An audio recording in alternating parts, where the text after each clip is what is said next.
So with this mobile home park, when the units would become vacant, these were single wides, where our first park was double wides. We would fix the single wides up very nice and then sell them on owner financing terms so our residents could become homeowners. And we've had quite a bit of success with that. We found there is so many people that are looking for just safe, clean, affordable housing. And we have more applicants that we can handle for these properties. So that's worked out really well. Out of the 20 park-owned homes with that park, I'd say we only have a couple left. All the rest we have owner financed out.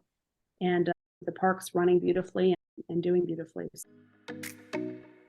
Welcome to the Cedar and Porch Real Estate Investment Podcast. I'm the host, Shona Lepis.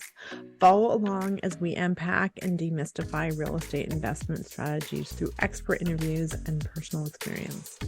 From how to find off-market deals to creative financing to long-term and mid-term rentals.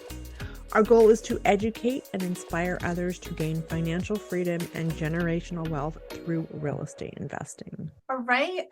I'm super excited to have Shalon and Jordan Howard on. We met at one of Greg Pinio's epic hangar events. They're just really amazing entrepreneurs doing cool things in the real estate space. And they're in some asset classes that are really interesting. So I'm really excited to have them on. They are very entrepreneurial, doing really fun stuff. So I'll let them take it from here and let us know what they're up to. Awesome. Thank you for having us on your podcast. We're excited to be here with you this morning. I'm Shalon Howard, and let's see, we've been investing in real estate for about 20 years now, and we are finally at the point where we're full-time real estate investors, and we've been full-time for about 4 years. Yeah, I'd say about 4 years. I've also been a licensed real estate agent for the past 18 years, and I just opened up my own brokerage called True North Realty, and we have 4 kids together. So I'm a mom to our kids and a real estate agent and full-time real estate investor. Yep. I'm Jordan Howard.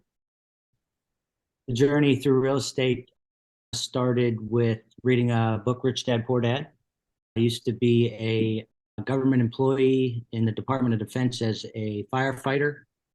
I was a firefighter paramedic for roughly 18 years before we decided to go full-time into real estate investing. So Started your construction company? Oh, that's right. I got into construction as a side hustle when I was a government employee.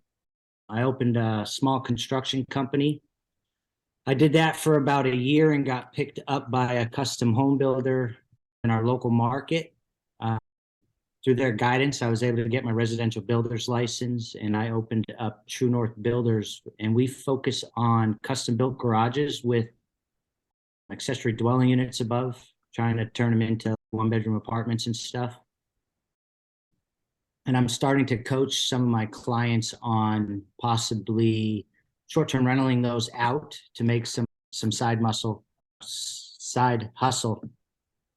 Extra money on the side might even help fund the build once they get it finished. Yeah. I love that. I feel like you can acquire the asset, you can help them develop it, help them run the business. That's kind of the full package there. That's super cool. Okay, where to start? So I love that you guys I know sometimes it's a journey. I feel like that book is like where everyone kind of gets the taste of real estate, why it makes so much sense. What do your investments look like at this point?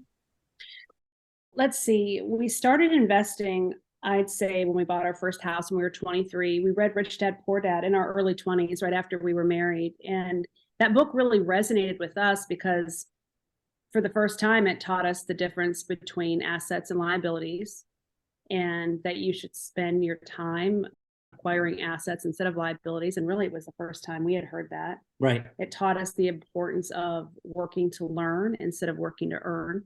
So the book just really resonated with us and made a lot of sense. So we bought our first house when we were 23. And really within the first year of owning that property, we turned it into our first rental. Jordan was working at the fire department, and I was home with our daughters. At the time, we had 2 little girls. So I worked part-time as a loan officer and learned how to finance real estate. And in learning financing, I was able to figure out how to buy more houses while still keeping what we had. So we bought a second home and kept the first one as a rental property. And that was really our first introduction to being landlords Right. at 23 years old. And it taught us Wow. a lot. It really did. We learned one HVAC repair will take all your profit for the entire year. As time evolved, we started going to real estate seminars and learning more, and we had bought and sold a couple houses. And then we learned about mobile home investing. Right. So we started investing in. We met a guy by the name of Ray Wren in the Charleston market that builds apartment complexes. Mhm. So we were thinking about apartment complexes, mobile home parks. He took us under his wing, showed us all his construction and apartment developments that he going on in the area. And he found out that we had a 10-acre piece of property in Walterboro, South Carolina, that we had a mobile home on it. And he said, you need to maximize the density and get as many mobile homes on there as you can. It sounds like that's where you guys are headed. Maybe you should start there before you venture into apartments. Mhm. So we started to develop that piece of property into a mobile home park and realized real fast that city and county, what are those, governmental agencies Put a lot of barriers in your way. really like to slow you down on building things. So we started focusing on mobile home parks that are already built. They're a lot easier to get into. A lot of them are grandfathered in the government agency, county and municipalities. So we started a heavy focus on mobile home parks. Took a seminar with Frank Rolfe and Dave Reynolds, called Mobile Home Park Boot Camp. We actually flew out to San Diego where it was being held and took a course there and learned how to buy, own, and operate mobile home parks. And this is probably around 2012. So when we got back to South Carolina, we immediately spent most of our time looking for mobile home parks to invest in. And at the time, there was a plethora of them on the market. They were just all over the MLS. and we should have bought every one we looked at. Yeah, in hindsight, we should have bought every single one of them. So that's when we started investing in mobile home parks. And we bought our first park up in the Greenville area. And that one was a value add property. It actually was a foreclosed park that we bought. And we bought it and started renovating the units that were vacant and took over management of the property. And it probably took about, what would you say, 12 to 18 months. Yeah, I really learned a lot about construction then because I was the guy swinging the hammer and doing all the remodels to, I don't know, I think there was three vacant units that were in pretty rough shape there. They were double wides, bricked in foundations on a half-acre lots. It was more of a mobile home division, not really a typical park. Okay. So we controlled that subdivision. We had 11 of the 15 homes in the subdivision. But that's really where I learned a lot about construction, how to remodel, keeping construction costs low and stuff like that. And I would manage the properties. So that was our first multifamily. And it was a really good buy. It was right after the 2008 crash, about 2012. And it was priced really well. And we owned and operated and managed that property. And then we were able to do a cash out refi after about 2 years and pull out the money that we had put into it. And then we started looking for our next investment, which was another mobile home park. And this one had been on the MLS, but it was an expired listing. So we contacted the owner and went and walked through it and found that it was in foreclosure. So we ended up buying that property as well. Right. That was another value add. Right. It was a turnaround park. It had one space park with 20 park-owned homes. Again, the construction that I learned with the previous investment came in super handy because here I am again fixing all these homes that were dilapidated and getting them livable and rent ready. By this time, we had learned how intensive property management can be. And you can spend thousands of dollars fixing up a property and you put a tenant in there. And if you're not visiting the property every 6 months and walking through it, they can do a lot of damage.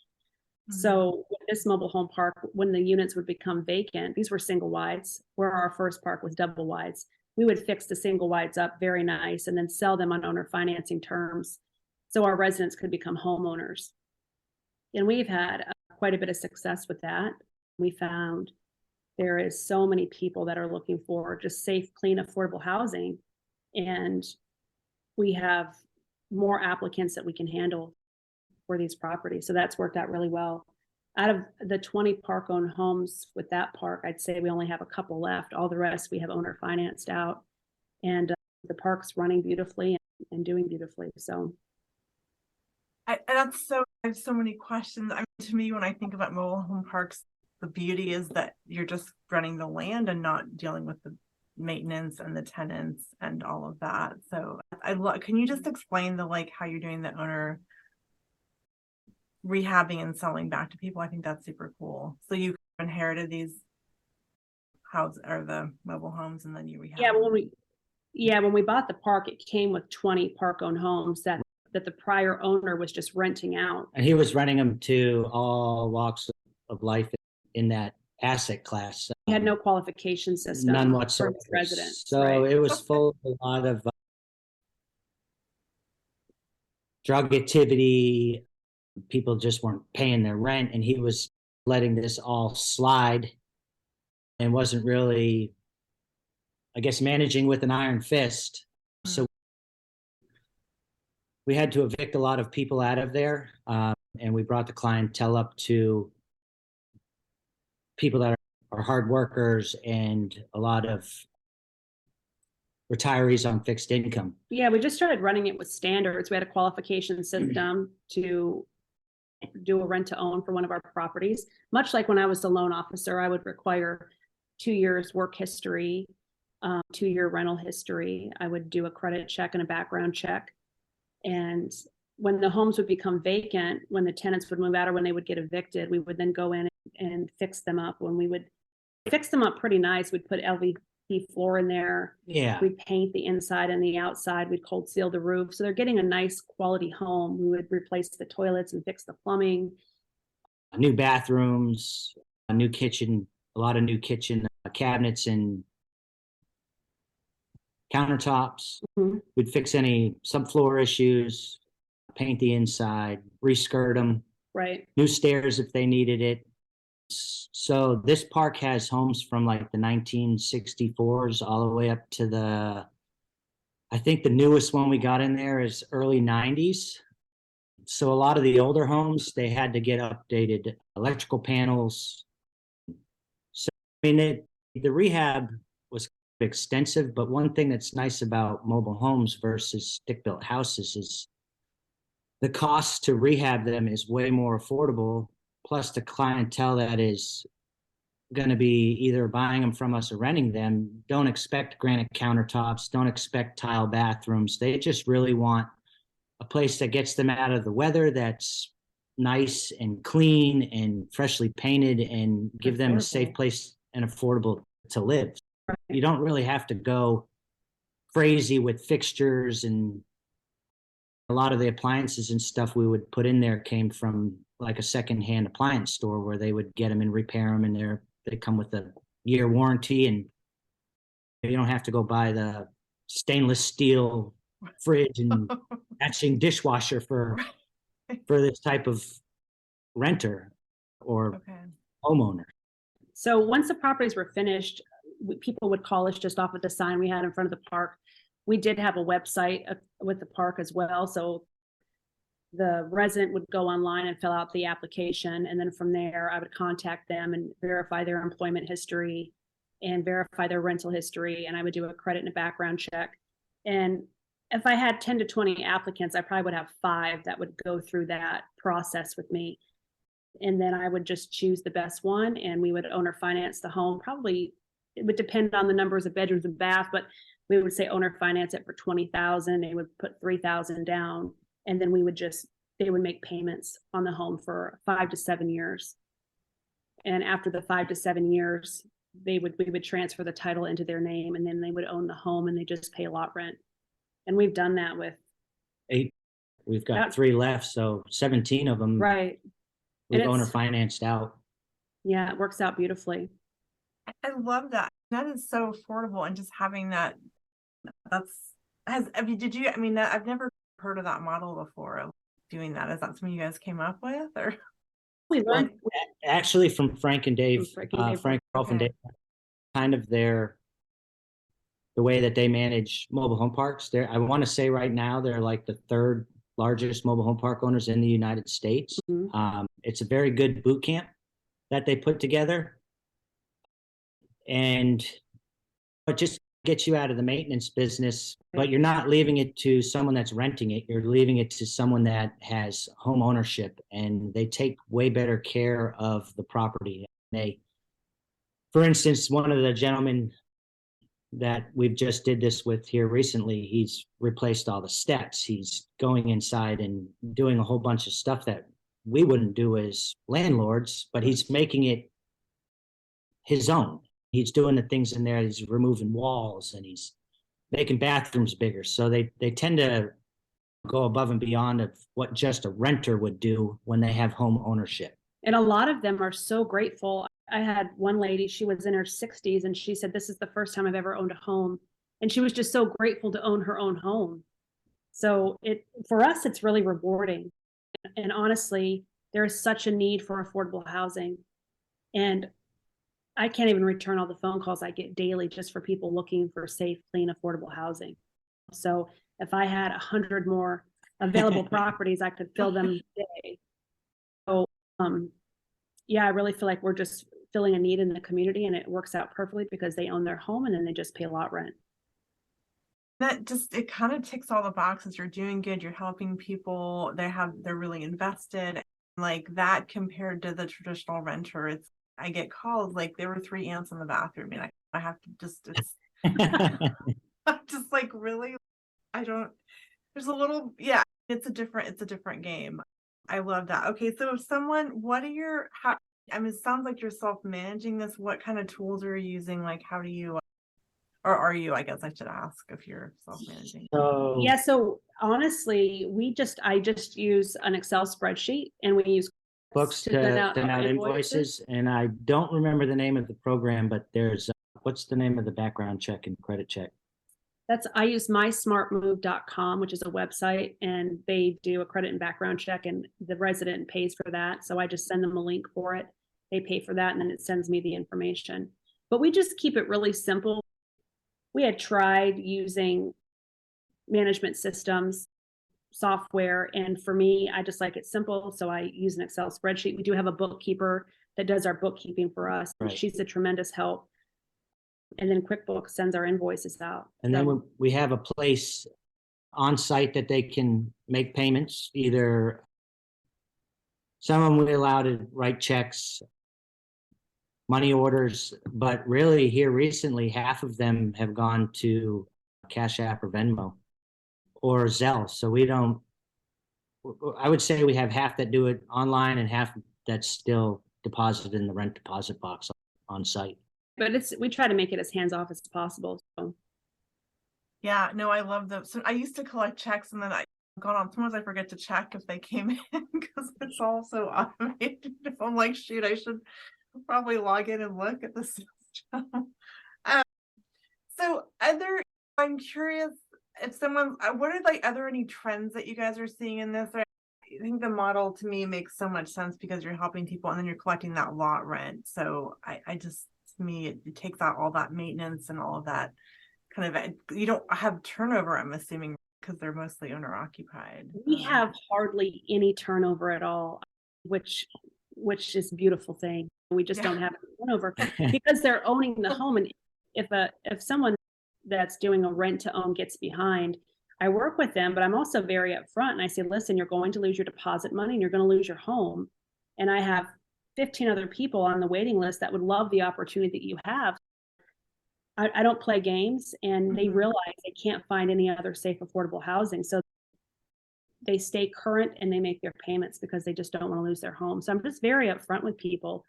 But no, we really don't have any turnover. No, I think we've had one here probably in the last year. He just was getting behind and was keeping his yard a mess, and he got warning after warning, and then he just stopped paying for Right. over a month. So we had to end up evicting him, and we got the home back, and he's moved on his way, and we've since sold that home to another potential homeowner.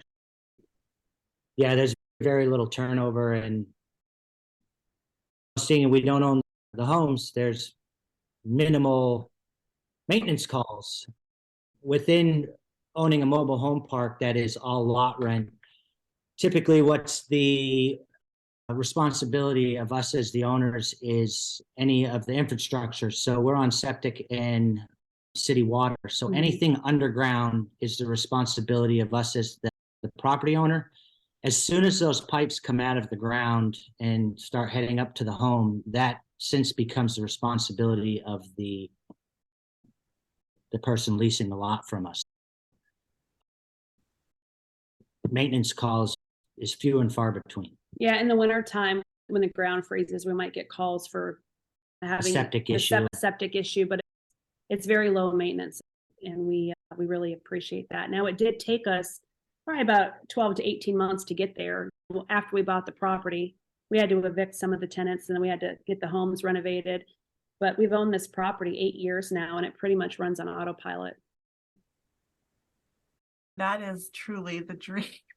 Yeah. With single family or multi, like your turnover, if it's not every year, it's going to be every couple of years. And you have to go refresh it and paint it and carpets and cleaning and yeah. What's kind of nice about the mobile home park world is you have so many residents on a piece of property. We've got 28 in there. So even if something crazy happened and 10 of them stopped paying, we had to evict them, you still have 18 that are making payments every month, and it's covering bills and keeping the property self-sustainable. So you have one or two turnovers, it doesn't really put a big blip in your income coming in, and it makes it really manageable. That scale. I love that. I feel like, I don't want to say they're trendy, but Oh, they're trendy. Oh, yeah, no, we remember in 2011, 2012, 2013, not a lot of people were looking at mobile homes. There was so many on the MLS, we had so many to choose from. And now I feel like everyone is looking for mobile homes parks. As a matter of fact, I get either a letter or a phone call nearly every week from investors that want to buy our property, asking if I want to sell it. So I feel like they're very trendy. So if someone wants to get into the space, are there still mom and pop operations, or what would you tell someone like, hey, like I love this class, like I'm for all the reasons you guys talked about, what would you tell them? Is it too late? I think there's still opportunity, but you have to look for them now. You're not going to find them on the MLS like you used to, or if you do, they'll probably be overpriced. So I would try to find off-market properties, mom and pop owners, or even out-of-state owners. We have just in our state of South Carolina, some out-of-state owners have bought properties and they don't have boots on the ground to run them. So they're running them into the ground. So even just finding distressed properties. It's like driving for dollars. Right. You go drive around looking for a single family house. If you get into the mobile home park world, keep your eyes out as you're driving down all these roads. You might find a shabby looking mobile home park, and then it's just finding the owner and either writing them a letter or trying to figure out their phone number and getting them on the line to see if you can talk to them. But yeah, I mean, I know in South Carolina, there's still a lot that are mom and pop owned that have opportunities like that, but you really just got to go hunt them down. Right. Be consistent and aggressive and tenacious. That sounds like any kind of acquisition. So I guess I'm curious, I feel like you guys cut your teeth on single family. If someone's, hey, I love this class, do you recommend diving into this, or do you think there's so much resources out there, right? You can probably learn anything, but what do you think for someone starting out? Would you say, yeah, go for it, or start with something smaller? That's a really good question. And people ask us that a lot because so many people, once they find out we're full-time investors, they're like, oh my gosh, I really want to invest in real estate, but I don't know where to start. And we actually started with single family, but then we very quickly started investing in mobile homes on land before we started with mobile home parks. And we feel we're advocates for investing in mobile homes on land because it's such a low barrier to entry. You Right. can find them much more affordably than single family homes. In South Carolina, you can find them well under $100,000. And What? oh yeah, Yeah, there was, For real? we just saw a listing, I don't know, probably 2 months ago. It was 2 single wides on an acre lot for $60,000. Now, the 2 homes probably needed maybe $10,000 to $15,000 worth of work, but you're still in, what's that, $75,000, $80,000. You're into now 2 producing rental incomes coming in. So one thing that's nice about South Carolina is I believe it's the #1 state in the United States for mobile home sales. So they're like a dime a dozen around here. You can see them on every corner. right. No, but mobile home investing is a great place to start just because it's a low barrier entry. You can find them affordably. Sometimes the sellers will owner finance them to you. So in our area, it's a great place to start. Adrian Smoot, he's actually coming to our meetup next month, and he teaches about investing in mobile homes on land, and he is an advocate for it. He's created financial freedom just solely investing in mobile homes, not even parks, just mobile homes on land. And he has written a book, and so he's a great resource on that. Okay. And for someone like when I was starting, I've been full-time for a couple of years, but the whole like on land thing for someone that doesn't understand, can you just unpack? I know it's probably really obvious, but So yeah, like mobile homes on land, similar to a stick-built house on a piece of property. It's just you'll either have a single wide or a double wide on a residential lot. It'll come with its own piece of property yeah. versus being in a mobile home park where the park owner owns the land. owns Right. the land. Okay. And that's because I've gotten calls and I'm like, they don't own the land. And I'm like, I can't, you get leads sometimes. And I'm like, do you own the land? It's better if you own the land because depending on the county it's in, you could split the land up into 2 or 3 pieces and place another mobile home on each piece of property. So you always want to own the land because if you own the land, you can always sell the mobile home and keep the land, and they can pay you lot rent even once they pay the mobile home off. Right. You can do like they do in mobile home parks, right?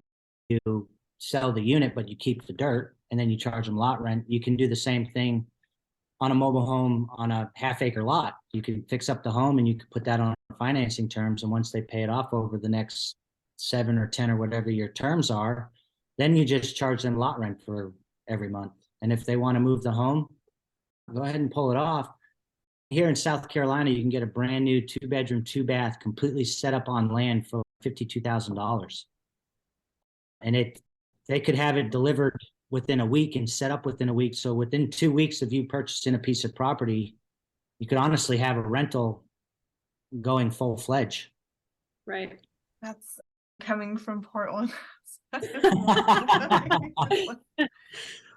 I think too, maybe this is me just being naive. I think I had a little bit of a stigma, but I'm sure I feel like they when you're inside of them, they're look and feel just like a stick built. I'm assuming, like, I think there's all the misconceptions about what the quality or the style. There definitely is a stigma and a misconception, but that's great because there's so much opportunity there because people have that stigma and that misconception. And some mobile homes can be run down and they can look really bad. Water does a lot of damage to them, but they can also be fixed up really nice. You can, we put a metal roof on a couple of ours, and you could sheetrock the walls and paint them really nice and put LVP flooring, and they look great. And the rents are equivalent to single family rentals. You can buy a mobile home for $40,000 and rent it out for $1,400. Yeah. Wow. Yeah. I've got a buddy that just bought a 1979 on a 1/3 of an acre lot on the lake. And he was going to tear it down. And I said, well, man, are the bones still good in that? He said, yeah. I said, why don't you just rehab it? So he put up some, I think he's got hardy board siding on the outside. They put a metal roof over it. And it almost looks like a long, skinny single family now. And he put it on the Airbnb market, and he's getting, I don't know, $150 a night out of renting it on the Airbnb market. And they went in and sheetrocked the inside and refaced the cabinets and painted it up, and it looks amazing. It looks really great. And he probably saved himself 3/4 of the cost versus tearing it down and trying to build single family stick built on this lot. It's a really affordable way to get into real estate investing. I feel. Right. Yeah, no, that's really interesting that those numbers are crazy. Because even just the flips that I've done, it's 100K, right? Just for lipsticky, not even, it's not even that fancy, right? It's just refreshing bathrooms, kitchens, fixtures. You could have, if you get a whole brand new place. And then the thing about the flipping is, right, all the infrastructure, you have no idea what's going on with the pipes, the electrical. Until you get into it. That's right. Yeah. And it's And in mobile homes, all your pipes and everything, yes, there's some stuff in the walls, but everything runs underneath the mobile home. All your water lines drop down. okay. So it's all very accessible if you have any issues versus having to really tear out a wall or rip out the floor to get to water pipes that might be under there or whatever. Everything is fairly, I'd probably say it's 90% accessible from the underneath of the home. Mhm. I never thought about that, because in a home you've got just your digging and you've got sewer lines, or it's no small. That's so interesting. All right. I love, this is a super cool topic. I guess I kind of want to touch, just to switch gears, on, you're also in storage units, which is, I think, is another class that's very popular. Yes. Very popular. So I'd love to hear, I don't know, like just how you got into that and what you like about it. Just totally Yeah. So we were attending local real estate investment meetups in our area, and we attended one and learned about a mastermind, and we ended up joining it. And after going to a couple meetings, there was some people in our mastermind group that were investing in storage facilities, and they had a lot of good things to say about the asset class. And I know we mentioned Frank Reynolds and Frank Rolfe. Frank Rolfe and Dave Reynolds. Reynolds. And that is one thing that they invest in as well, was storage facilities. So we had already been familiar with it. We were just focused on mobile home parks. So after going to our mastermind meetings, we came home and we said, hey, let's look and see if there's any storage in our area. So I went on the MLS and I found one, and it was within 45 minutes from our house, and it was priced very well. It was a value add property, about 40% occupied. So we went and looked at it, and we put an offer on it and ended up buying it. And Yeah, it was owned by an elderly gentleman. I think it actually was the local elementary school for many years, and they moved down the street to a brand new elementary school. So this gentleman converted the main school building into storage, and then he added 2 other buildings beside it. He passed away, went to family members. It had a manually opened gate that had to be opened in the morning, locked back up at night. And they were working full-time jobs, and they just didn't do anything with it. There was a lot of people that were late on payments. There was the manually opened gate. A lot of the doors were broken. So it was a diamond in the rough. Yeah. And really, we bought that facility, never owning a storage facility before. I mean, just learned as we went. And after we bought that property, we put a fence. Yeah. So within the 3 months of owning it, we put in a automated gate. We use ESS for our software system. They've got a call center. So we took it from manually opening gates to now people pull up towards the facility. They either call the phone number on the sign or go onto the website, and they can rent a storage facility, get a code through the gate within a matter of minutes. So we don't have any office managers out there. Actually, we're in the process from our mentor to turn the office into a 1-bedroom studio. So we're going to try to get some rental, and we'll always have somebody that's keeping an eye on it. But storage is really nice because I can operate the facility from anywhere that I either have a cell service or an internet connection. I do have a person that I guess you would call them a boots on the ground now. She's able to go out there and empty out units if need be, or let me know which doors are working or not working. So that's probably the minimal aspect of storage. Yeah. This one was pretty much a mom and pop run facility. They didn't have a website.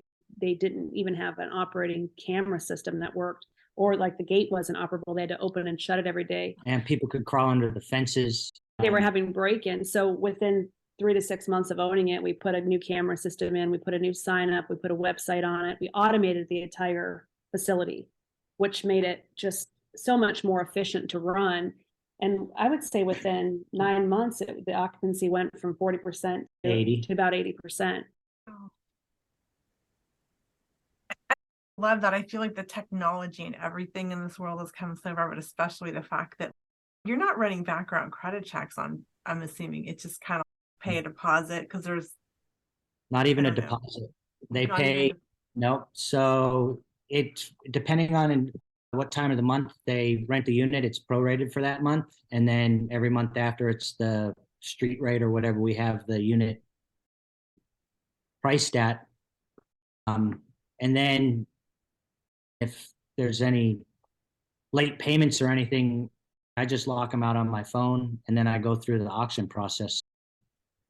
A lot of times, as soon as you lock them out of the facility and change their status from late auction status, I'd probably say 8 out of 10 of them will pay their balance off so they can get their belongings because they don't want to lose their stuff. But then you just run through the auction process. Every state's different, and then you sell the unit and it gets cleaned out and you go back to renting it to the next person. Yeah, it's very simple. It's very easy. And There's no more, my stove's broken, my refrigerator stopped working. We have a light bulb and we have a garage door. That's the only maintenance really, other than some building maintenance. That's all that is tenant related issues. Oh, my light bulb's not working. One And thing there's- that's about this facility is 80% of it has external doorways, so they don't have hallways that they've got to go down. So even if their light's not working, just open your garage door and you're getting the ambient light from the environment. Honestly, that light bulb doesn't get changed until they move out anyway. So That is so low maintenance. it is. it is very low maintenance. Having been in resident, single family, and then mobile homes and mobile home parks, storage facilities are really a breath of fresh air. It's Yeah, just I very, mean, the scale of like difficult to what we went, that is the ultimate. Two different ends of the spectrum. right. Yeah, so I have to, my kids or my son loves Storage Wars. I'm assuming it's not that exciting when it goes to auction or what. Well, typically what I do is, so there's a process with the state, and you've got to do a couple things in the state of South Carolina in order to auction it. But once those couple things are finished, I go drill the lock off. I take pictures of the inside unit. I put my lock back on there, and then I send it to an online auction company. Oh, I don't wow. even have to hold auctions on site Right. at all. And then if someone buys it, then I'll meet the individual out there, swap the locks out, and he's got about a month to empty it out. If no one buys it, that's when I call my lady that I have out there on the ground, and she'll haul everything off for minimal prices, and she sweeps it out and makes sure the light works and the door's working, and we'll make it available on the website. Okay, so I have to ask, do you ever, I like to treasure hunt, so do you ever poke around? If I'm not auctioning, if it did not go to, or if it went to auction and nobody bought it, yeah, I'll poke around. Okay. A lot of times, though, really, there's not much valuable in there. People store things that are valuable to them, but not really Valuable to everybody else. I mean, Exactly. old couches, clothes, box of clothes. I found like a tabletop vending machine. It's one person's stuff. Do I really want it to clutter my house? Not really. I'd have to find something cool, like I don't know, some cool jewelry, or maybe a vinyl old, what are those called? Records or something. Maybe something that I could try to sell on eBay or something like that. But I've got enough stuff in my own house. I don't need other people's stuff too. I had to ask. No, that's so. It sounds just so streamlined. You're just it just that the way you. That's yeah. That is so different than residential and all the laws that you have to abide by and all the just fair housing, which is in place for a good reason. But yeah, that's very refreshing. So Again, it seems like a very popular asset. Are there still mom and pops out there? Do you think it's kind of an off market hunt if you're looking to get into storage, or what do you guys? I'm sure you get asked a lot. Yeah, it's just like mobile home parks. I think storage that is on the market now is people are trying to get prime top dollar for them because they can, because I guess it's become such a jewel in the asset classes. But again, driving around, you're going to find storage facilities that just look like they need work, just like if you were looking for a single family. And then it's same to getting in contact with the owner. So if you go out hunting for them, you can find them. I've found a good bit of them around our state. We look all the time now, and we find them everywhere, run down storage facilities. So it's just sending out the mailers and being consistent with it and contacting the owners. But I still think there's absolutely opportunity.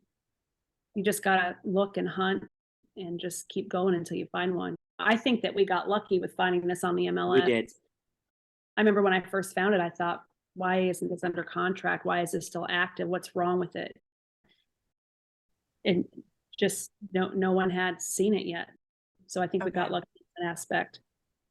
So between, I think, the level of effort, like what would, if you had to pick your favorite asset, like would you go mobile home or storage? Like what would Definitely storage. Yeah, definitely Right. for more storage. We're in the process now of adding to our storage facility and even adding some storage to the mobile home park because we just really enjoy that asset class.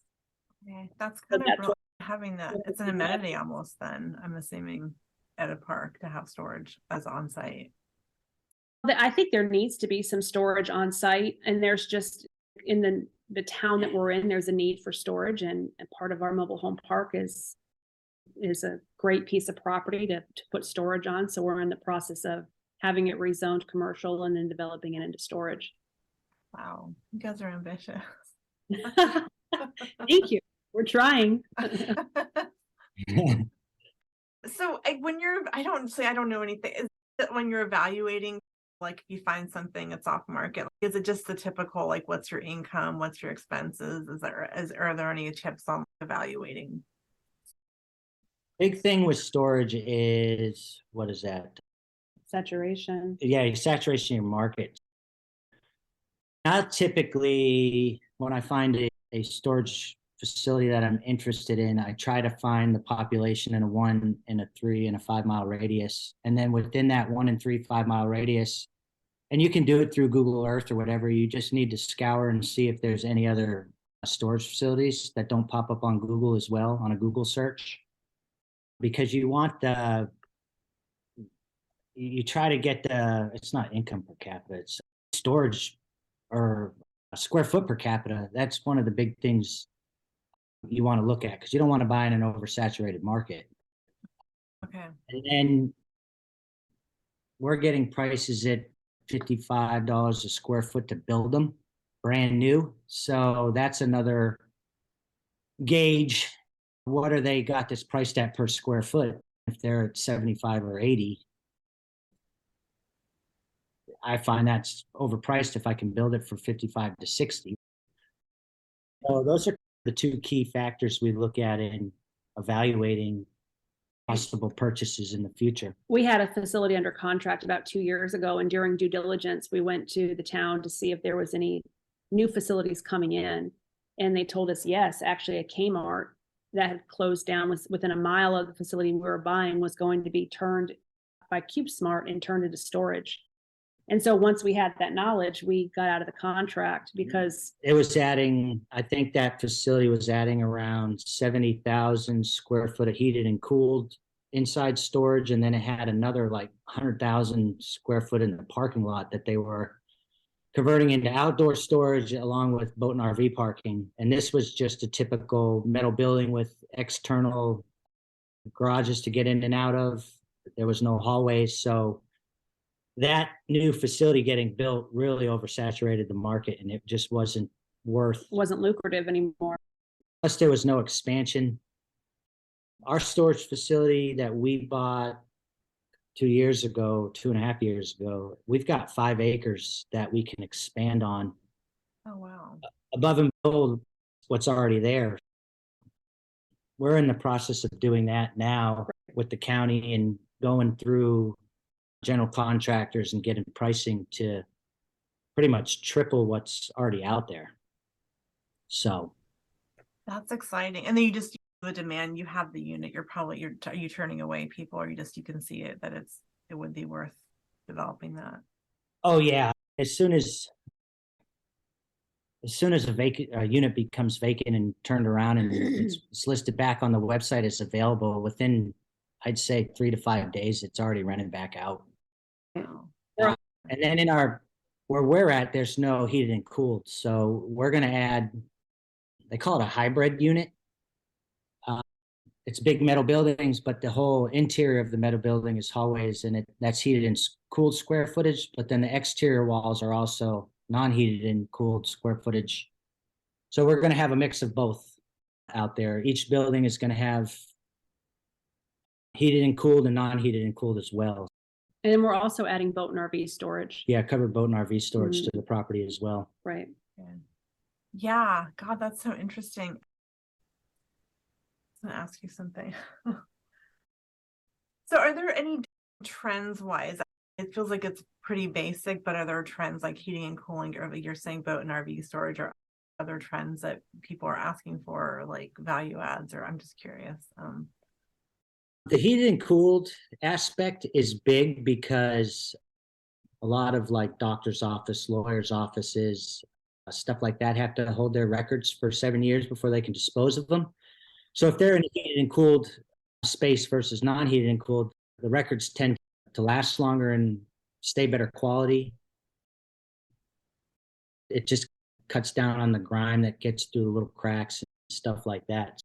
And in this area, there is no boat or RV storage, so there's a demand for that. Right. It's Okay. close to the lake. It's on the other side of the lake from us, but yeah, when everybody's bought in campers and stuff through the COVID Right. boom. So where are they keeping these? A lot of subdivisions don't allow you to keep your RV parked in your driveway. So it just gives them an opportunity they're covered. They're not completely like the walls are open, but it's got a roof over them. So it keeps them out of the element of the sun and stuff. And it just keeps them a place to be able to store their campers or boats or whatnot. That's the ultimate, just renting land, right? I mean, once you have that infrastructure, there's no plumbing to worry about. Exactly. Yes. Just grade the roads every once in a while if it's around there. Oh man, I'm jealous. You guys haven't figured out, and you got in early. We did get in early. We were focused on multifamily a lot. It seemed like before people were getting into that space, but in working with development now, we are learning as we're going. We've never developed property before to this magnitude. So it is definitely, we're learning every day, and there's so many hoops to jump through, and we're just trying to hold it all together and just keep pushing the ball forward. Yeah, no, did you listen to Greg's thing last night about you either drive 500,000 miles or 1,000 miles, and it's, yeah, I don't know if you listen to. No, I haven't heard it. Yeah, but I need to listen to it. Tell me You about. guys are definitely in the getting a lot of stuff done class. So he's like, we're trying. You're basically gonna run roadblocks, but you're doing it versus just staying on this course and the easy life. You know, as I look back through our investing life, that's how we operate. We go out and learn a little bit, and then we just jump in and do it. And then we learn as we go. And we have done that with everything. On every asset class. We bought a short-term rental about a year and a half ago, and same thing. We went and took a class and learned how to do it. And then we just bought one, and we've just done it. I can tell you, so this house for the short-term rental was never a short-term rental. It needed a complete exterior renovation. There was holes in the roof from old skylights, rotten siding, busted up concrete. We put it under contract knowing we were gonna short-term rental in it. We knew we had to put a pool in. There was a huge tree in the backyard that was half dead. We didn't know if we could take it down. So we put it under contract. And the next day, Shalon goes, we probably need to figure out a class on this so we know what we're doing. So by the end of the week, we were on a plane to Utah. And we learned about short-term rentals while we were in the due diligence phase of the house down there as a short-term rental. So Yeah. that's been our whole investment career. We've looked into, hey, what do you think about this asset class? So we'd start looking, and then we find a weekend course somewheres and go learn from people that are already doing it. Why reinvent the wheel? And we get that information, and then we just hit the ground running. We don't sit there and ponder over the information. We go get something under contract and then just start checking the boxes we're supposed to check. And then it becomes second nature over time. When we were really heavy into mobile home parks, we could drive by a mobile home park, count the number of spaces in there, and realize what we would offer on it. And we would go to negotiations with the seller. And if we couldn't find the right number, we'd be off to the next one down the road. Yeah. I love that. I think it speaks to the power of taking action, but also investing in education. Because I think as entrepreneurs, we can figure out, right, clearly you guys, but I think it's really powerful and smart to spend that money on a mentor or education paired with the action like you guys have done. And I think sometimes you wonder, is it worth it? Because it can be, it's an investment, right? Not only that, I just want to shorten my learning curve. I'm impatient. So it's like, I want to buy this property, but I want to learn how to do it. So I do it the right way. By having the education, even a weekend course, it teaches me the basics of what I need to be aware of so I don't make a big mistake. And if I haven't already learned it, I'm going to learn it in due diligence. I have that window to get out of the property if I need to. But yeah, once we learn how to do it, we just make it work. And of course, there's always things that come up, hoops we have to jump through, or unexpected things that we don't anticipate. And it really teaches you tenacity to just keep jumping over the hoops and getting through it and making it happen. I mean, sometimes I look back at the things that we've done and I'm like, my God, I can't believe we pulled that off. Yeah. Yeah. No, that I just think that a lot of times people overanalyze it, but again, like you can get something under contract and then have a tenant in there. Like by the time, if you take that action and do stuff right, you can, versus just analyzing, or you have to, I think there's a balance of educating and learning and then just doing it, because you can analysis paralysis. I'm sure you have clients that you have to coach through. Oh yeah. And I think a lot of it is just feeling the fear and doing it anyways. Before we closed on every property we own, I remember just being so nervous and anxious and, oh my God, are we making the right decision? Is this the right thing to do? But once you get over that and you get through it, you're just so grateful that you did it, and you grow so much as a person. That is so true. Like every house I bought it the next day, I'm like, why? This was, and then you look back and the appreciation and all the things. But then you're like, I wish I would have bought more. Exactly. And that's how I feel. I'm like, I should have bought more mobile home parks. Hindsight's 2020. And almost like once you go through it a couple of times, you're not afraid anymore. Right. Now it's like, oh, I just want to buy as much as I can. It's where do I find more? Yeah, totally. Yeah, no, it's funny. I've always, just speaking of courses, I started a course and I really downloaded my whole brain to it. And I'm like, if I would have done this, I probably would have been farther in this journey, right? But it was definitely interesting to be on the other side, trying to like download my brain in a way that, hey, if someone was starting this, what would I tell them to do? I'd be like, just, you can furnish in 2 weeks. It took me like months to get my first like midterm thing going. And now I'm like, oh yeah, a week. I got this, no problem. Yeah, like I'm good with the deadline. I guess just to put a bow on this, you guys have clearly really diversified. I think that's really smart. Do you have any advice on someone? Do you go all in on one kind of asset, or what would you tell someone like when they're looking at their trajectory? You know what? I would think the first thing that people need to do is know what they want and have a vision for their life. That's one thing that has helped us. And just with buying the short-term rental, that was something that was on our vision. We wanted a beach vacation rental. So when we came across a good opportunity, I knew it was what I wanted. I had been looking for it. It had been on my vision for a couple of years. So I think just having a plan and knowing what you want. We are involved in a lot of asset classes.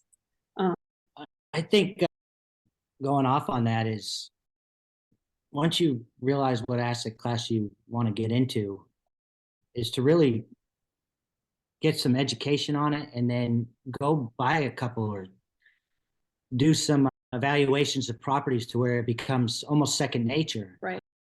And then if you get into that asset class or get a couple different properties in that asset class and you want to venture onto something else, you know that one really well. So that gives you time to go look into other different asset classes. I wouldn't buy a mobile home park and be like, all right, I'm going to go look at storage. All right, I'm going to really learn that asset class to where it becomes second nature to you. And then once you get that becomes second nature. If you want to venture off into these other different asset classes, I would suggest doing that. But Right. I think that's good advice, because Jordan's right. You really need to master what you're doing and know it very well, and stick with something until it's producing good income, and before you go on to the next thing. You know? Right. Yeah, and it takes a while to really get comfortable and know it in the back of your hand. Then you're in your head, you just know. You just have this kind of, you have to go with data, right? But yeah. Right. But it takes time. It takes time to master it. And that's one thing about Greg Pino that he's taught us, is to really know your stuff and really master it. He has had such a positive influence on our life. He really has. I know he has on yours as well. Yeah, no, he's the sage, right?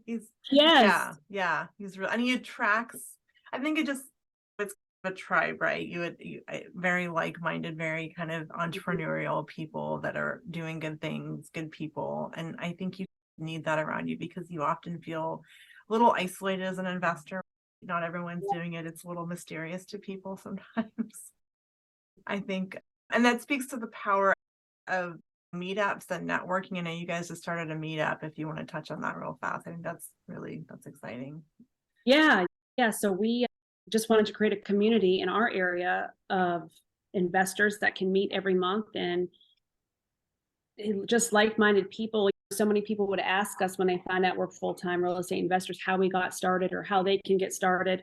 And so we said, let's just create a meetup every month, and we can have guest speakers come and we can teach what we know, and just create a community of people that can collaborate and network. And we've really enjoyed it. It's been eye-opening, and it's gotten us out of our comfort zone, but we really want to create an environment of like-minded people. That's been on her. She goes back to that vision. She's talked about this meetup probably, I'd say about 1.5 to 2 years now.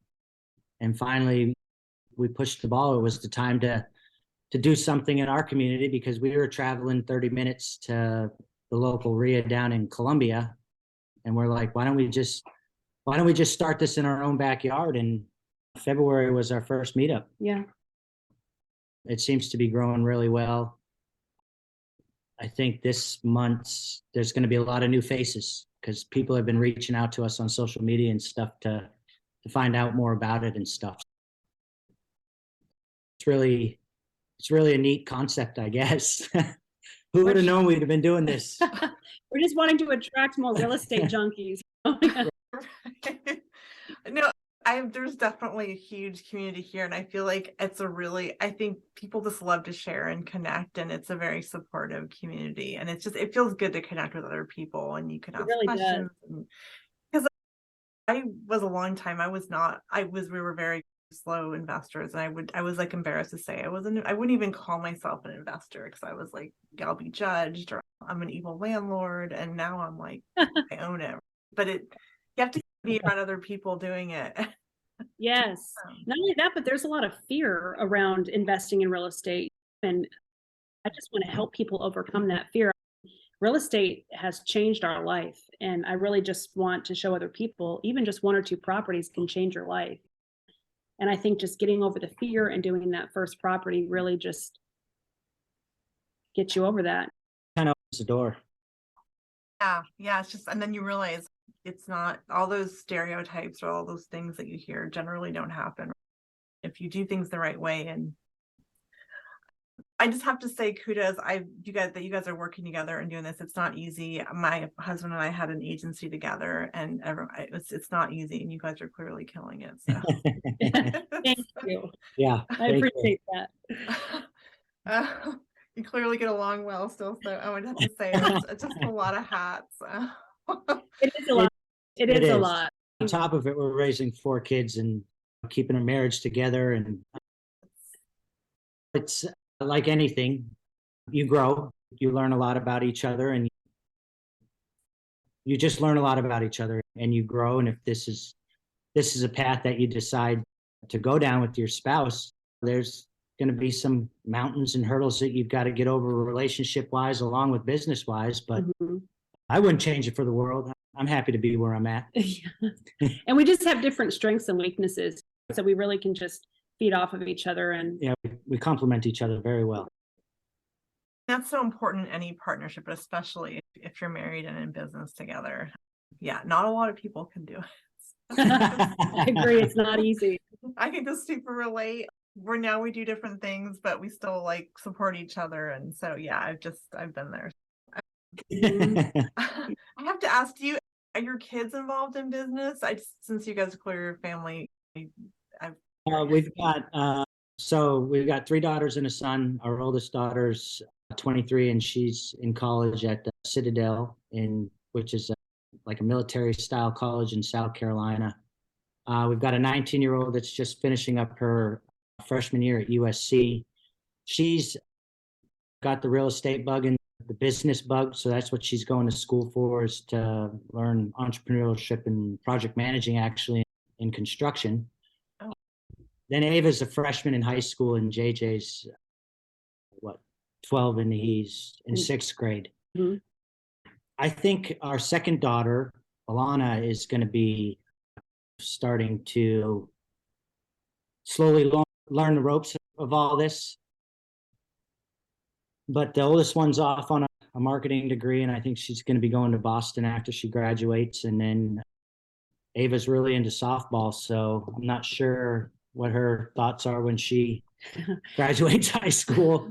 They've been raised in the real estate world. They were coming with us to property since they were young. When Ashlyn and Alana were younger, they would help Jordan renovate properties, and JJ comes to the storage facility with us in the mobile home park. So they're well aware of our businesses and the freedom it provides us to be with them a lot. And they know the difference between assets and liabilities because we teach them all that. And they're like, oh my God, Mom. But I tell them most adults don't even know this stuff, you guys. So it's important. But they're well versed whether they want to be or not. Right. So it'll be interesting to see what they do in the future. But we definitely teach them the importance of owning assets and real estate, or owning business. Financial education is not, you have to be self-taught unless you get a degree. But yeah, I agree. Yeah. I'm such an advocate for financial literacy because they don't teach it in school. Like we have all of our kids read Rich Dad, Poor Dad. I'll pay them money to read those books because they need to learn that. Where else are they learning it? There's a teen one out, I think, for Rich Dad, Dad, Poor Dad. Yeah. Okay. Yeah, we got on a kick for a while with the cash flow game, and that was like brilliant because it was just the gamification of all the concepts. So yes. We have that game as well, and we play it. And actually, the kids have gotten pretty good. Alana's very good at it. Yeah, she's very good at it. But it teaches them so much. So we play the cash flow game. Mm-hmm. Yeah, no, it's so brilliant. That's just so important, understanding that. Oh my gosh, I thought we could talk forever, but probably just to wrap it up. I have a couple closing questions. I'll let you guys, you can each take the question or however you want. This is a loaded one, but go wherever you want with it. I always like to ask people, because clearly you've got the time freedom, you've made this path in your life, the top business or life advice you give someone to live life on their own terms. I would say to feel the fear and do it anyways. I think so often in life, we have grand ideas of what we want to do, but we're afraid of so many different things. So it's just feeling the fear and doing it anyways, and then just taking massive and perfect action. Love it. Yeah. And I would say if you're in anything in life, you're going to hit a roadblock, especially in the real estate investment world. There's roadblocks all over. And I think a lot of the population hit their first roadblock and they throw their hands up and they don't go any further. And they realize that they might have to get a stepping stool to get over the roadblock or whatever, but what's on the other side of that roadblock is way better than giving up or going back to the normal for them.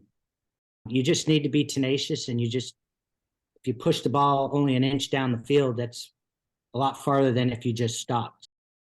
You just need to keep pushing forward over the types of roadblocks that come across in your life. Don't let obstacles stop you. Yeah. I love it. That is so true. Yeah, I've had people say, "Oh, I had a rental and there was a mouse."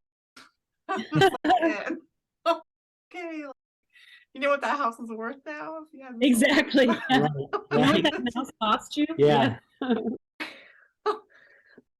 Okay, and then what are each of your superpowers? So I think my superpower is positive thinking. I try to think positive and just have a bright outlook, or think about how I want things to go. And then I think my second one is just kind of attention to detail, or holding all things together. As being a licensed agent for so long, you learn there's so many details in a transaction that you have to hold together consecutively at the same time. So I think I'm just very good at attention to detail and holding projects together and seeing them through to the end. Love it. My superpower, I'd probably say patience. I've become very patient. I think I learned that when I was a firefighter paramedic.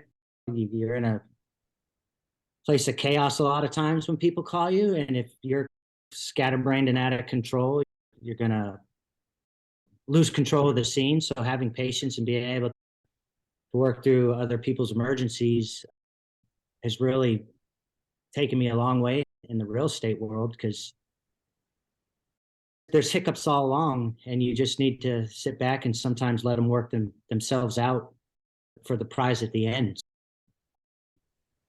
Yeah. Definitely patience. Patience. Very good advice. Yeah, awesome. I can see why you guys work well together. I know, right?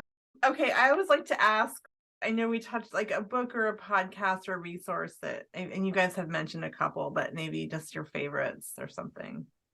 Yeah, so we read a lot, and my favorite book is Grow Rich with Peace of Mind by Napoleon Hill. And a lot of people don't know about this book by Napoleon Hill, but it's one of the last books he wrote before he died. And it's just such an amazing book. He talks not only about growing rich, but how important peace of mind is. Because if you don't have peace of mind, then I don't feel like you're really rich in anything. So it's just it's a very good book. I highly recommend it. Yeah. I think The 7 Habits of Highly Effective People by Stephen Covey is a good book. Again, it's why reinvent the wheel? You might as well learn from people that have succeeded. And one of the best ways to emulate somebody that is successful is to take on their habits.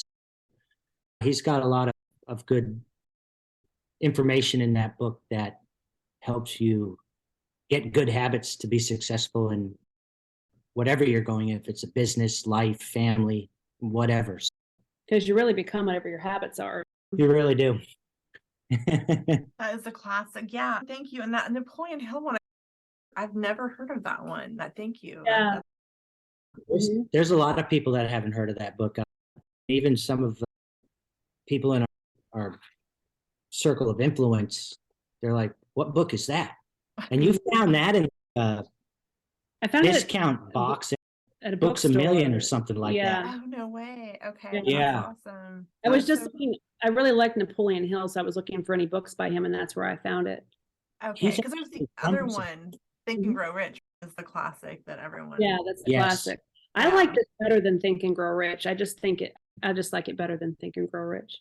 Okay. No, I'm definitely, my reading list gets every time I bet. It's like, gets huge. Okay, so just to wrap up, how can people like find you, work with you, follow you guys online, all that good stuff? Yeah, so I'm on Facebook under Shalon Howard and then Real Estate Entrepreneur, and people can learn more about our meetup under True North Real Estate Investment Group. I'm just Jordan Howard on Facebook. I believe that's Yeah. Yeah, that's one of the best ways to get a hold of me or see what I got going on. Okay, awesome. Thank you guys for taking the time. This was really fun. Yes, it was. Appreciate it.